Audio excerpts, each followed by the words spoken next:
Very good morning. You're watching the Breakfast News on Rajya Sabha television. My name is Aishwarya Kapoor and here are the headlines. An action plan likely to be formulated today on improving farmers' incomes. Prime Minister Narendra Modi to interact with stakeholders and policy makers on second day of Agriculture Conference in Delhi. A 7-point strategy being discussed at the meet convened on the advice of the Prime Minister.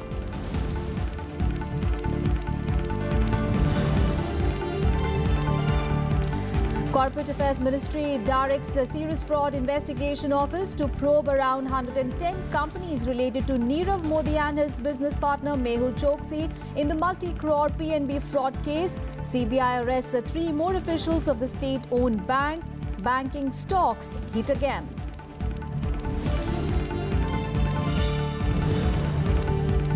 Meghalaya State Election Commission seeks additional security for Garo Hills region in Meghalaya after militant Nationalist Congress Party candidate and 3 others. Party demands NIA probe. Rajnath Singh questions law and order in the state during campaigning. Rahul Gandhi to campaign today.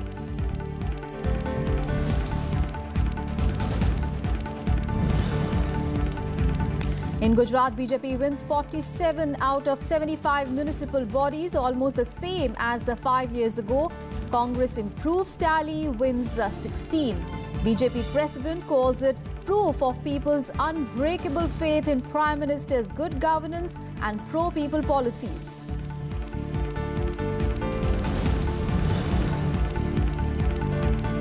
An emergency extended by 30 days in Maldives after key parliamentary committee approves President Gayoom's request. Opposition MPs boycott the sitting, calling it unconstitutional. Island nation has been under emergency since 5th of February.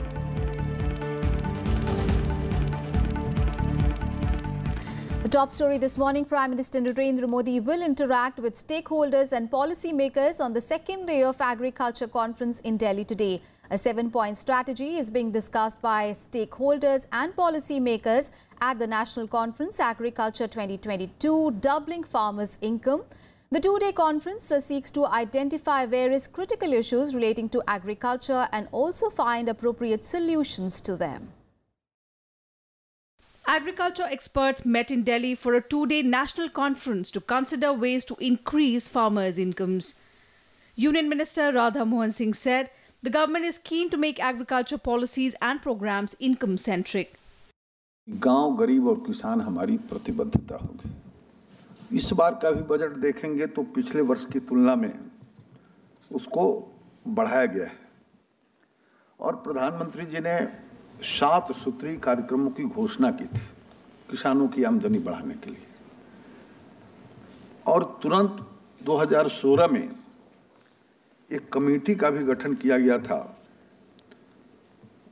For doubling income of farmers कि कृषि नीति एवं कार्यक्रमों को उत्पादन केंद्रित के साथ ही आय केंद्रित बनाया जाए।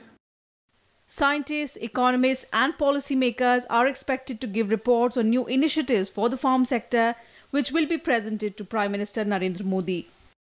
और विश्वास के साथ मैं कह सकता हूं, ये वो पद्धति है जो प्रधानमंत्री जी की योजना को फलीभूत करने में समर्थ है। यहाँ एक देसी गाय से 30 एकड़ की खेती की व्यवस्था है। आपकी जैविक से 30 गाय से 1 एकड़ करने की व्यवस्था है।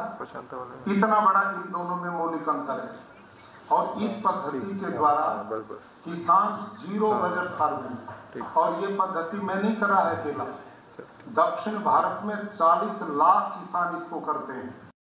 The conference is intended to build a consensus around practical solutions that will give shape to the government's vision of doubling farmers' income by 2022.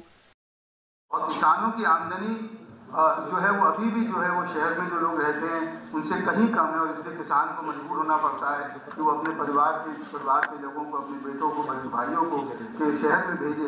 वो हमें अब खत्म करना पड़ेगी और ये भी द्वंद्व हमें समाप्त करना पड़ेगा जिसे कहते हैं शहर और देहात, जिसे डुअलिज्म, ये जो द्वंद्व है कि वो और हम, इस सब को खत्म करके एक नए सिरे से हमें अपनी एक जो है वो एक अर्थव्यवस्था बनानी है जिसमें कृषि का मॉडर्नाइजेशन, जिसमें कृषि का नवीनीकरण, ये बहुत ही बिल्कुल अनिवार्य है। The government is keen to adopt suggestions from participants that will yield quick results across the agricultural sector. With inputs from Arvind Kumar Singh, Bureau Report, Rajya Sabha TV. And Arvind Kumar Singh is joining us on the phone line for more details on that story. Arvind, now on day one of the agriculture conference, what were the kind of deliberations seen? We understand that, short and long-term solutions were given by experts to give a fillip to the agriculture sector and achieve the goal of doubling farmers' income by 2022. Aishwarya, जो कल जो सम्मेलन हुआ है, काफी पूरे दिन तक चला है, काफी इवनिंग तक, उसमें 7 अलग अलग ग्रुप्स बनाए गए थे और उनके प्रेजेंटेशन हुए हैं, जिनमें क्या स्ट्रेटजी अडॉप्ट की जाए। फार्मर्स भी उसमें इन्वॉल्व थे और जो पॉलिसी मेकर्स हैं, ऑफिसर्स हैं, सीनियर, कई और सेक्टर के लोग जो एग्रीकल्चर के जानकार हैं, उनको इन्वॉल्व करके एक पूरी स्ट्रेटजी बनाई गई है। और आज आज बहुत इम्पोर्टेंट डे है, क्योंकि आज जो है ये जो ग्रुप्स हैं, 7 ग्रुप्स, वो अलग अलग जो है इस पर अपनी ओपिनियन जो है प्राइम मिनिस्टर के सामने रखेंगे। और प्राइम मिनिस्टर एक रोड मैप तैयार करेंगे। कल काफी इम्पोर्टेंट सेशन रहा। इसमें अभी क्या है कि जो हमारी पॉलिसीज थी सर्वे, उनका पूरा फोकस ये था कि हम अपना प्रोडक्शन को कैसे इंक्रीज करें। लेकिन अब फोकस तो शिफ्ट हुआ कि प्रोडक्शन ही काफी नहीं है। अगर फार्मर की इनकम नहीं बढ़ेगी तो एग्रीकल्चर सेक्टर में जो एक तरह से तनाव है, जो चिंता बनी है, बहुत सारे इलाकों में आपने देखा है फार्मर जो है वो बहुत ही ज्यादा क्राइसिस में है। तो उससे कैसे उबारा जाए और उनकी इकोनॉमी को कैसे, रूरल इकोनॉमी को कैसे ग्रो किया जाए, ये सारा फोकस है। और प्राइम मिनिस्टर आगे का क्या रोड मैप बनता है, ये किसानों की राय लेकर के करेंगे। और अपने तरीके का ये शायद मतलब आजादी के बाद का ये बिल्कुल अलग तरीके के सम्मेलन है। और ये जो सम्मेलन हो रहा है, इसमें इतनी ओपनिंग के बाद जो सारी पूरी प्रोसीडिंग है, उसमें मीडिया इन्वॉल्व नहीं है, वहाँ मीडिया को नहीं वो किया गया है। लेकिन हम लोगों ने देखा वहाँ की काफी बड़े लोग आए हुए हैं। और जी Arvind, as you were mentioning that Prime Minister Narendra Modi is going to take part in the conference today, and we understand that an action plan is also likely to be formulated today. जी बिल्कुल, एक future का क्या road map होता है, क्योंकि देखिए agriculture जो है वो स्टेट सब्जेक्ट है और उसमें स्टेट्स को इन्वॉल्व करना बहुत ज्यादा जरूरी है। इस कॉन्फ्रेंस में भी स्टेट के लोग आए हुए हैं, लेकिन बहुत सारे सेंट्रल गवर्नमेंट की पॉलिसीज भी ऐसी हैं जिनको बिना सुधारे हुए खेती में सुधार नहीं आ सकता। तो प्राइम मिनिस्टर ने इसीलिए जो सबसे ज्यादा जो चिंता के बिंदु है अलग अलग, उन पर पूरा का पूरा जो पूरा ग्रुप है वो सारे प्राइम मिनिस्टर के सामने अपनी बातें रखेंगे। प्राइम मिनिस्टर किसानों से बात सुनेंगे और उसके बाद फिर रोड मैप आगे का बनेगा। और हमको लगता है कि शायद इससे खेती का जो चिंताजनक पक्ष है उसको सुधारने के लिए कोई, जैसे आप जानती हैं बजट में काफी फोकस किया गया, लेकिन प्राइम मिनिस्टर ये चाहते हैं कि ग्रास रूट पर ये चीजें जाएं। जी। All right, Arvind, thank you so much for those details there. So, farm experts and officials are brainstorming issues that are confronting farmers as well as the overall agriculture and allied sectors. Of course, they will submit their recommendations before the Prime Minister for firming up policies. Thank you so much, Arvind, for all those updates there. And on to some other news. Calling India one of the most technology-friendly populations, Prime Minister Narendra Modi on Monday said that it was best placed to leverage the power of technology and leapfrog into the future. Prime Minister Modi was launching NASSCOM's platform Future Skills for skill development in 8 different technologies. He launched the platform via video conference during the inaugural session of the World Congress on Information Technology 2018 at Hyderabad. Prime Minister Narendra Modi inaugurating the 22nd edition of World Congress on Information Technology at Hyderabad. Addressing the conference, the Prime Minister described India as the hotspot of digital innovation across sectors.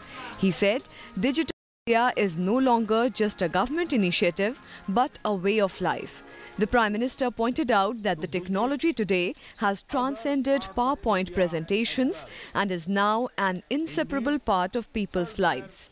He welcomed disruptive technologies like blockchain and the Internet of Things that have the potential to profoundly impact living.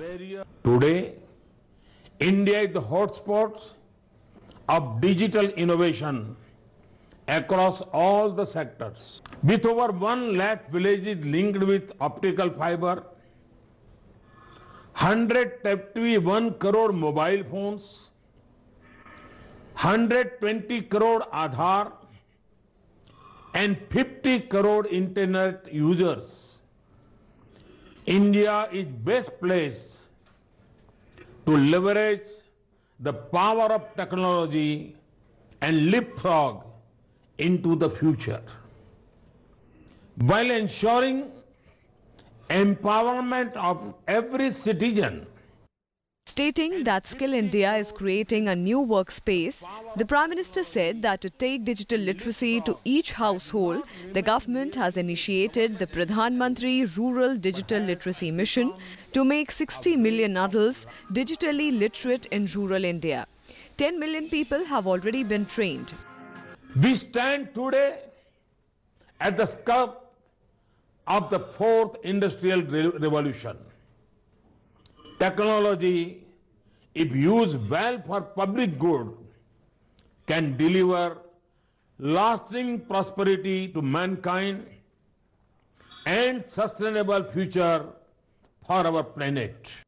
Prime Minister Modi also expressed confidence that the conference will mutually benefit investors, innovators, think tanks and other stakeholders.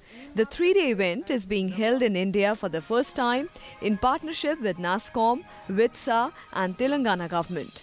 Over 2,000 delegates, including heads of IT majors, visionaries, government leaders and academia from 30 countries are taking part in the conference. Bureau Report, Rajya Sabha TV. News from the south of the country. Prime Minister Narendra Modi has accused the Siddaramaiah government in Karnataka of not implementing the central government schemes in the state. Addressing a public rally in Mysuru on Monday, Prime Minister Narendra Modi said that the central government has been helping all state governments without discrimination. Accusing the Congress government in the state of corruption, Prime Minister Modi said that it is the NDA government that has given pace to the development projects. He reiterated his government's commitment to provide housing for every family by 2022. PM Modi also announced a 6-lane, 117-kilometer Bengaluru-Mysuru National Highway project and a world-class new satellite railway station at Mysuru at an investment of 800 crore rupees. Prime Minister Modi also flagged off Palace Queen Humsafar Express between Mysuru and Udaipur in the presence of Karnataka Chief Minister Siddaramaiah. He also dedicated to the nation electrification of the railway line between Mysuru and Bengaluru.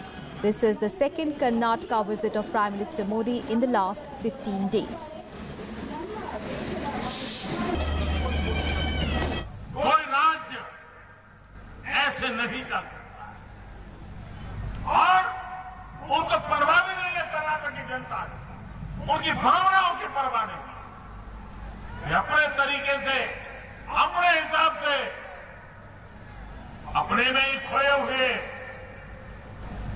भाइयों बहनों, ऐसी सरकार, ऐसा नेतृत्व, ऐसा व्यक्तित्व कभी भी लोकतांत्रिक व्यवस्था को ताकत नहीं दे सकता। And now a special segment, Verdict 2018.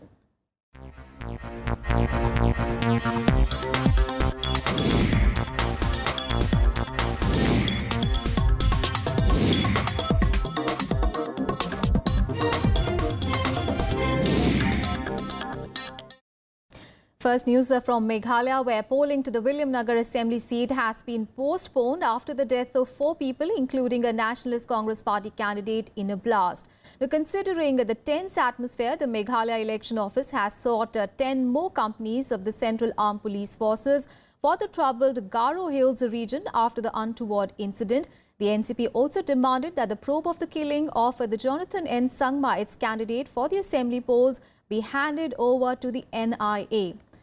NCP candidate Jonathan N. Sangma was killed on Sunday night after militants attacked his convoy in Meghalaya's East Garo Hills district. 2 others accompanying the NCP leader also died in the IED attack. Chief Minister Mukul Sangma condoled his death and assured that the incident will not disturb the peace of the state. He also said that the perpetrators of the crime will be apprehended expeditiously. The Garo National Liberation Army, a proscribed militant outfit active in the state's South and East Garo Hills districts, was campaigning against Jonathan. Election commission of India को हमने लिखित में आज दिया है कि आप जो है हमारे सभी कैंडिडेट को सुरक्षा प्रदान करें और हमने ये भी बोला है कि इस मर्डर का जो है वो आप सीबीआई इंक्वायरी की है. We have got the report from the district election officer, and there was a high-level meeting that was held this morning along with the police authorities. So now that report is under transmission to the Election Commission of India, and after from the end of the Election Commission, they duly examine that report. So now this report, which is under transmission to Election Commission, I'm sure they will examine, and a new date will be announced for this one constituency where death occurred of the candidate. All right, my colleague Ravindra Singh Shuran is now joining us from Shillong. Very good morning, Ravindra. So there have been worries about the smooth conduct of polls after the death of NCP candidate Jonathan Sangma, and the Meghalaya Election Office has also asked EC to reinforce security forces in the state. There have also been demands of an NIA investigation into the murder. What more can you tell us?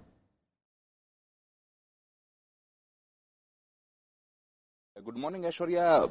After the sensational killing of the NCP candidate Jonathan Sangma in the eastern Garo Hills, a shadow of militancy hangs over the poll in the Meghalaya, which is scheduled to go on elections on 27th of this month. East Garo Hills has East Garo Hills, West Garo Hills, and Southwest Garo Hills. These are the three districts of Garo area, which was under the grip of fear, violence, and extortion for the last many years. But after 2013, the incidence of violence has came down drastically. But when this incident occurred day before yesterday, it has again reinitiated the debate that how during the election time, when all the police forces, CAPF has been deployed, how can this kind of incident happen? And will the Election Commission be able to conduct a free and fair election in the assemblies? The Election Commission has requested the Central CEC to deploy more additional forces here. 10 additional companies has already been requested to come. 100 companies has already been deployed here, which are scheduled to come in phase-wise from Tripura. Counter-insurgency operations has also been launched in that area where this incident took place. As many of the VVIPs, which includes the Rahul Gandhi, is scheduled to address a rally today. Yes. Rajnath Singh, the Home Minister, addressed the rally yesterday. Prime Minister is also scheduled to come. All right. Thank you so much for all those updates. Then, as Ravindra was telling us that addressing rallies in the Garo Hills ahead of assembly elections in Meghalaya, Home Minister Rajnath Singh had attacked the Congress-led government on a range of issues, including healthcare and law and order. Rooting for the BJP in the northeast state, he said that the party would make Meghalaya the Scotland of the East if elected to power. Rajnath Singh said that his party would ensure proper health facilities throughout the state if it came to power. He also pointed out that the BJP government at the centre had announced a health insurance scheme to provide a free treatment up to 5 lakh rupees. Home Minister Rajnath Singh also hit out at the Congress-led government in Meghalaya over the killing of NCP candidates, saying that there is no law and order in the state. Remember, Meghalaya is going to polls on 27th of February. मुझे लगता है कि मेघालय में कोई law and order है ही नहीं, या कोई कानून और व्यवस्था का राज नहीं है, अराजकता है। और बहनों भाइयों, जिस राज्य में कानून और व्यवस्था की स्थिति ठीक नहीं रहती है, उस राज्य में कोई भी सरकार विकास नहीं कर सकती है। कि हमारी गवर्नमेंट यहाँ पर बीजेपी की गवर्नमेंट आने के बाद Meghalaya will be A home of clouds, raining development, prosperity and good governance. And Congress President Rahul Gandhi will be in Meghalaya today to campaign for the upcoming assembly elections in the state. And Rahul Gandhi will address his first rally at Ming Chen Gram Cultural Club playground of the North Garo district's Mendi Patthar. He will also address the people of Gauro Badha in West Garo Hills. Later in the day, the Congress president will be visiting the border security camp's helipad in Tura and is also likely to have a night stay in the region there.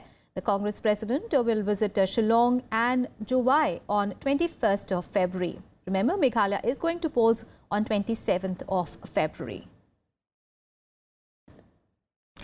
News from poll-bound Nagaland. RSTV correspondent Panchanan Mishra spoke to the Chief Election Officer of Nagaland, Abhijit Sinha, about the security preparations in the state ahead of the polls. Let's listen in to what he had to say.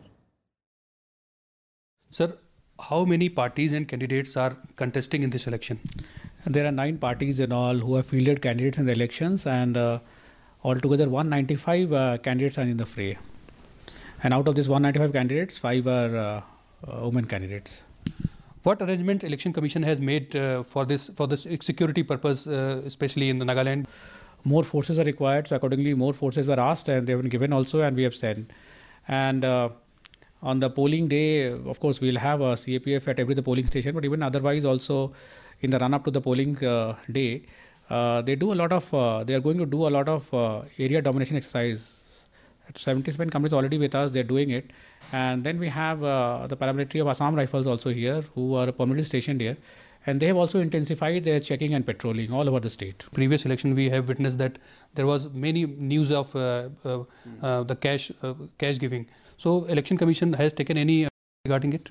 Yes, we have been taking measures, and right from the day polls were announced, 84 checkposts are functional all over Nagaland. These checkposts are of police, where magistrates also there, and they are thoroughly checking all the vehicles and persons passing the checkposts. Then we have flying squads also in each of the assembly constituencies, 3 minimum. The moment they get a complaint, they rush and try to make investigation, and if they catch something, immediately cases are filed. There was some sermons issues by the churches and now not to vote Hindutva parties. Do you think that role of Election Commission in checking these type of things, because the voting in name of religion is not a good thing? No, there have been some reports, and there wherever we have confirmed reports, we are acting.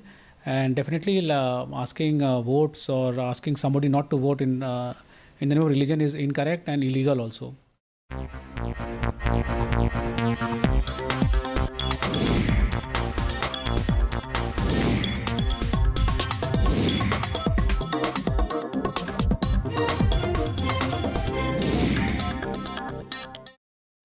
On to some other news now. The BJP has won the municipal elections in Gujarat, bagging 47 out of the 75 seats. Congress has won 16 municipalities, and among other parties, NCP and BSP got 1 each, and in 6, no one got a majority, while independents got 4. BJP had already won Jafrabad municipality as the no party fielded candidate against it, while the BJP has kept its tally almost the same as the previous elections in 2013. The Congress has improved its performance. BJP workers gathered in large numbers at the party headquarters in Gandhinagar to celebrate the victory in the local body polls. And the CBI on Monday filed a case against a Rotomac pen promoter Vikram Kothari and his family members for allegedly swindling a Bank of Baroda of 3,695 crore rupees.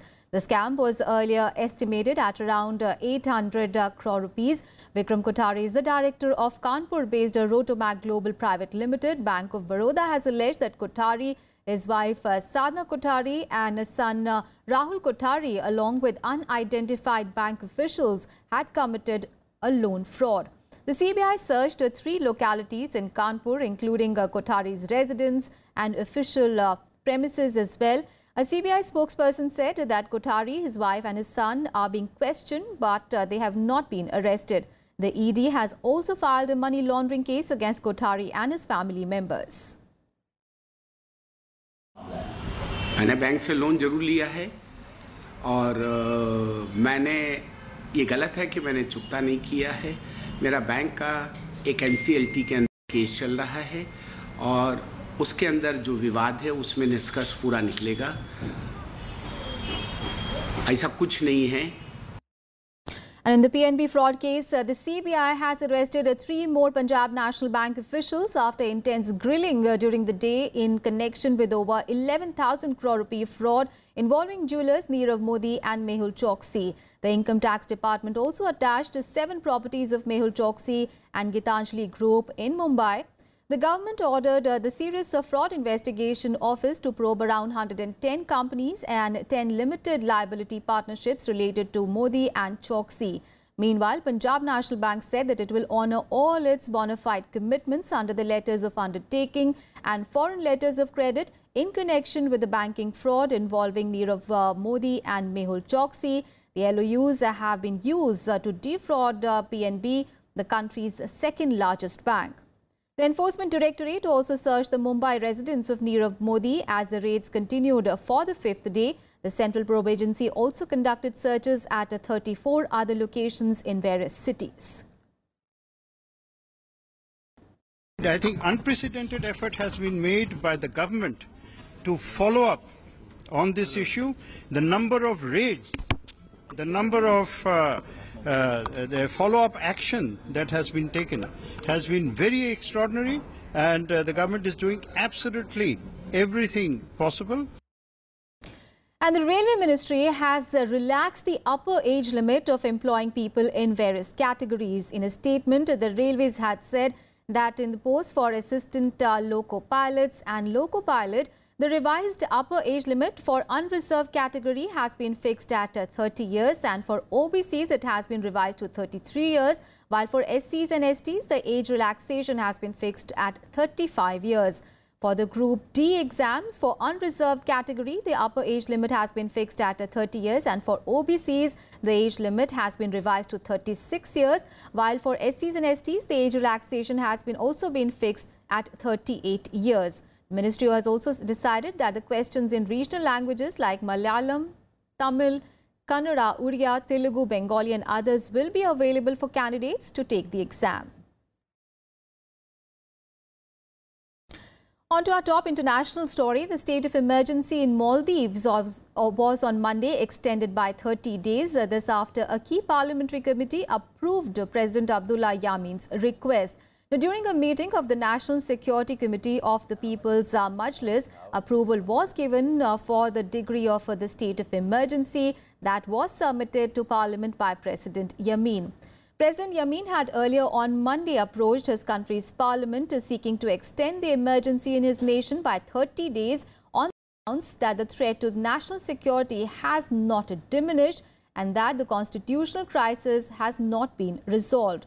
A total of 38 MPs voted to accept the decree and forwarded it to the National Security Committee for evaluation.